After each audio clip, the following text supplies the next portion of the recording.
Hey DMD family, welcome back to another Disc MD video. Bunky here, and today we're going to be talking about every disc golfer's favorite word, power. Power.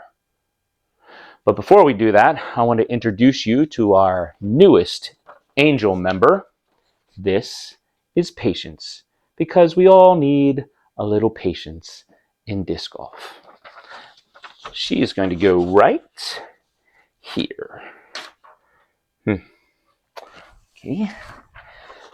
Right here. Okay. You need to stay right here. You know what? Just roll the intro.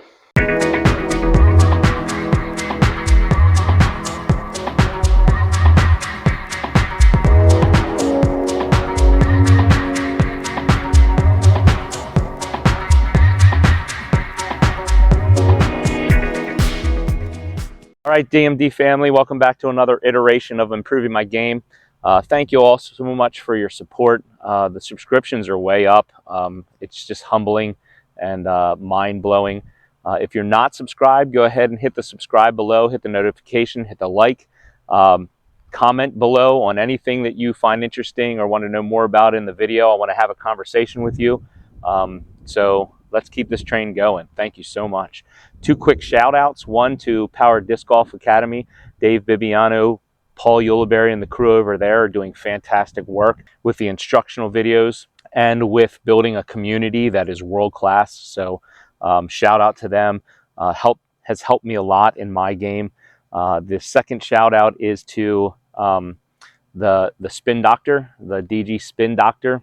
Yanni is a fantastic guy. I've struck up a little bit of a relationship with him. He's been very gracious to me in helping me out. And a lot of what you see me do is going to be thanks to him, thanks to Power Disc Golf Academy and to Yanni.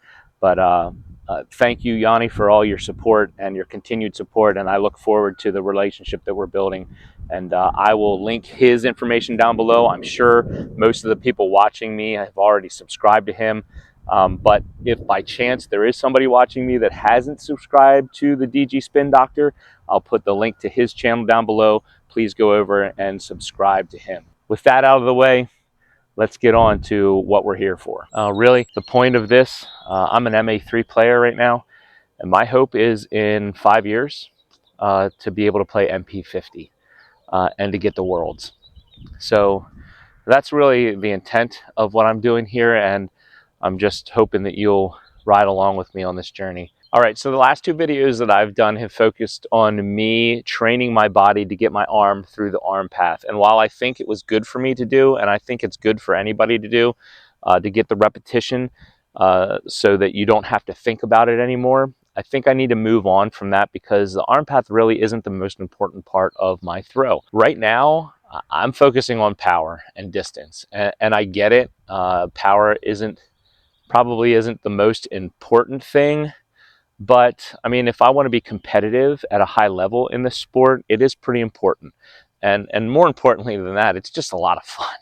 It's just a lot of fun to be able to throw a round piece of plastic a really long way.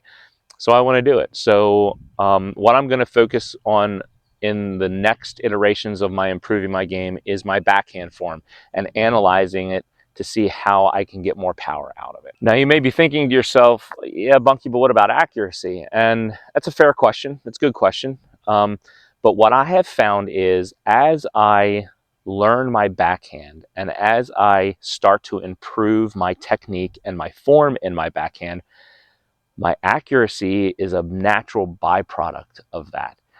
Case in point, I went out to play around at Millbrook in Churchville, Maryland with my son-in-law this past Saturday, and I hit a good percentage of my lines from the tee. I couldn't believe it. I mean, I was hitting everything that I wanted to, and if Noah were here, he would probably substantiate that. So a natural byproduct of me focusing on my form and trying to get more power is I'm becoming more accurate. Now, I'm sure there's nuanced things that I can do along the way that make me more accurate, but the bulk of my accuracy is coming along as I'm working on my power. So maybe that's just me. Comment below if that's not you, or if you can substantiate that in your experience as well. As you try to throw harder, you're getting more accurate. I don't know, it doesn't make sense to me, but that's what's happening. So for right now, I'm going to focus on my power. And then once I get my power and my form critiqued enough to where I like it, then we can start working on nuances of accuracy. So where does power come from? And if you go to YouTube and you do a search on how to throw farther, how to get more power in your backhand, hundreds and hundreds of videos. And I'm sorry, guys, I know I talk, this is another talking video, and I got to get better at B-roll. I'm not good at it, but I'll start learning B-roll so you don't have to just stare at me talking the whole time. I know that's boring for you, but I'm hoping the information is good enough to keep you interested in watching. Anyway, you'll get hundreds and hundreds of videos on how to throw farther, anywhere from, you know, how you hold your disc, to angle release, to height release, to nose angle, to spin, to timing, to whatever it is. I've said it before, and I'll keep saying it, and I know it's my opinion. I just think this is the most complex movement in sports. And there's so many variants and nuances of the throw that you can focus on, you can make your head spin. And each of the videos that you watch will probably do what it says it's going to do and allow you to throw farther. Iteratively, you'll be able to throw farther if you focus on specific nuances of your throw. But does that give you the most bang for your buck? And in talking to Yanni, he said something very profound that I agree with 100%. He said, find the 20% that gives you your 80%. And I agree with him 100%. So where is that specific area of your back throw that's going to give you the most benefit by focusing on it? And if you've seen his latest video, you know where I'm going with this. He has two videos on it, actually. One was his last video titled, "Do This to Rotate Your Hips in a Backhand, in a Disc Golf Backhand." And then there's one video in his great one-on-one series called "Reaching Back is Easy When You Don't Reach Back." The Coil, I think it's lesson 3. Anyway, I'll link them both in the description below. The 20% to give you 80% is your coil. And the reason I say that is if you go to YouTube and you search for slow motion European Open 2022, you will get a myriad of videos by different people, slow motion videos of the pros' backhands. And I watched Paul Macbeth, Nicholas Antilla, I think I'm saying his name right, Ezra Adderhold, Kevin Jones, Eagle McMahon, Simon Lizotte, Calvin Heimberg, and Albert Tom. I believe that's the 8 I watched. All different. The way they run up, the way they hold their disc, the way their backswing is, their disc positioning, how far they rotate back. The spectrum of differences in their backhand is massive. But there's one commonality in all of them, and that is as soon as they plant, this goes to work. Every single one of them generate their power beginning with the core. You'll see it. As soon as they plant, the first thing that moves, their core. Your core is the foundational point of your coil, and your coil is the foundational point, I believe, of your power. That's what I'm going to focus on for the next however long until I can actively and consciously engage my core when I'm throwing my backhand. And the way that I intend to do that is to practice mind-muscle connection, right? I'm a fitness guy. I like to go to the gym. I haven't been in a while because between work and now doing YouTube, the gym's getting thrown to the side, which I hate, but I got to get back into it. But anyway, when I'm working out, mind-muscle connection is key to building muscle. When I do a curl, when I'm at my lowest point, I think in my mind, flex my bicep. And then I start my curl motion. That way, I'm guaranteed that my shoulder and my forearm and my momentum isn't getting the weight up. It's just my bicep. Initiating the movement with my bicep is key to building biceps when doing curls. Same thing with your rotation. I need to consciously connect my mind to my core to engage my uncoiling to gain power. The core is the key. And what do I mean when I talk about my core? Because a lot of people, when you say core, they think the first thing they think, and the other thing a lot of people think of, is your abs, which is a part of it, but there's so much more to it. Your core is from right under your chest to right below your pelvis. This whole area, front and back. And there are so many muscles. It's your rectus abdominis, your which is your six pack, and we all have them. Mine's just buried under an inch layer of fat, but they're there. Your transverse abdominis, which is under your rectus abdominis, which is your like natural girdle, right? It goes all around your body underneath. And when you suck in your stomach, that's your transverse abdominis contracting, right?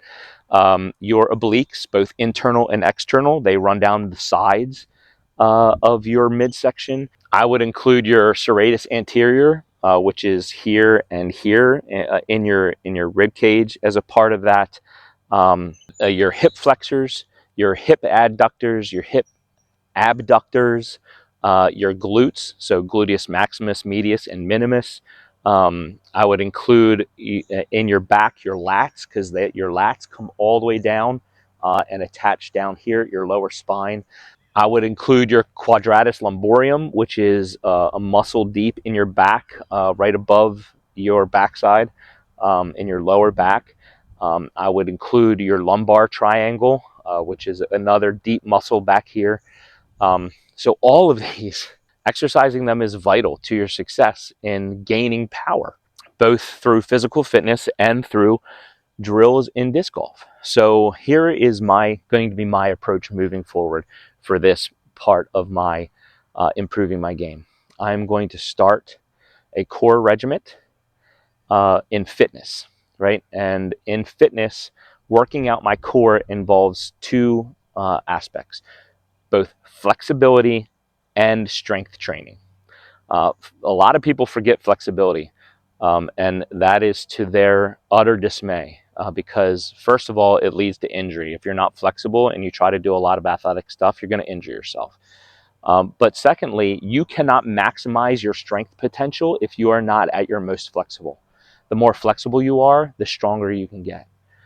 So don't neglect flexibility. So flexibility is in three different areas for me for this: hip flexibility, abdominal flexibility, and then thoracic flexibility. Thoracic flexibility, you know what your thoracic is. It's the middle section of your spine, starts at the base of your neck, runs down to the bottom of your ribs, right? You've heard the terms T1 through T12 in your spinal column.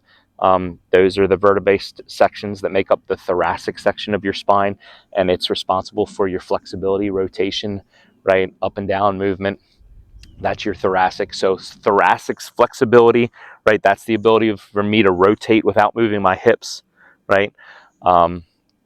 So those three: hip, abdominal, and thoracic flexibility. And then also all of the core muscles that I just talked about, work on getting them stronger. Getting your glutes stronger, getting your hips stronger, getting your rectus abdominis, your transverse abdominis, your obliques all stronger. Getting your lower back stronger, right? So, and there are a myriad of videos on YouTube on how to do all of those different things. And who knows, the next couple videos may be me showing you what I'm doing in my routines to get stronger in those aspects. Anything that strengthens and makes my rotation more flexible in fitness, that's what I'm going to be focusing on. And then the next thing I'm going to be focusing on in concert with that, I'm going to be doing them both at the same time, is coming up with drills to help me to focus on engaging my core and using my core as momentum for my throw. Forgetting about reaching back, forgetting about spin for a little bit, just really focusing on what Yanni talks about in his last video, coiling and then uncoiling, right? So one of the easiest ones that I'm going to do is just a standstill drill, is to just stand in front of my net, Focus on pulling back with this hip, coiling to the side, engaging the side of my abs, pulling everything back. Don't worry about my arm, just hold it right here, and then firing the left side into my net. And don't worry about my arm, just fire my core. And I have a stack of discs here, and I'll just stand here, fire it all up, and just start focusing on engaging this side to really rip my rotation through the zone, and my arm just follows. So I'll do one more, and I'll stand here and do hundreds of these. Just hold my disc out, rotate back, feel that pressure. So I'll feel pressure. I feel pressure right now. I feel all the way down into my leg, into my foot. And then now I feel it down into my leg, into my foot, which is my plant, right? Which is good, because that will come later as well. Your plant and your rotation. Again, Yanni talks about this. Using your plant, using your rotation, it's going to build your power. So that's what I'm going to be doing moving forward. The videos that you see following this will all have to do with some aspect of this, me putting this into practice. Tell me in the comments below what you think. Tell me in the comments below what you do for this, if you do anything for this, because I'm here learning. I'm here trying to get better. So hopefully we can get better alongside of each other, and take me from MA3 to MP50. So thanks again for watching. Hit subscribe, hit like, share with all your friends, and once again, enjoy the journey. And here's your verse of the day.